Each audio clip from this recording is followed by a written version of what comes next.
Hello दोस्तों, नमस्ते, प्रणाम, हर हर महादेव। मैं सुमन गुप्ता अपने यूट्यूब चैनल में आप सभी का स्वागत करती हूँ। बहुत ही प्यारा चुटकीला नाच गीत लाई हूँ, आप लोग सुनिए। अच्छा लगे तो कमेंट बॉक्स में ज़रूर बताइए। आइए सुनाते हैं।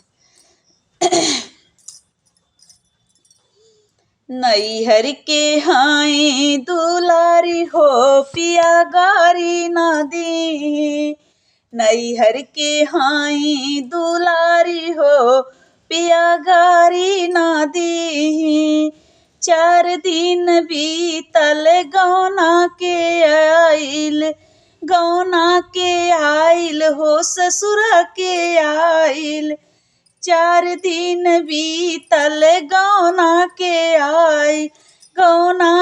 आइल हो ससुरा के आइल। रोज रोज पियवा हो हमें गरियावे, रोज रोज पियवा हो हमें गरियावे, हमें गरियावे हो घर से भगावे। पापा के देहब बताई हो पिया गारी ना दी। पापा के दिया बताई हो पिया गारी ना दी। नैहर के हाई दुलारी हो पिया गारी ना दी।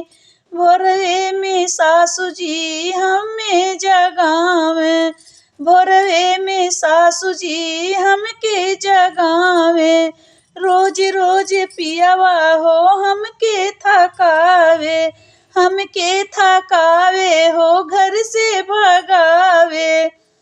मम्मी के देहब बताई हो पिया गारी ना दी। मम्मी के देहब बताई हो पिया गारी ना दी। नैहर के हाई दुलारी हो पिया गारी ना दी। नैहर के हाई दुलारी हो पिया गारी ना दी।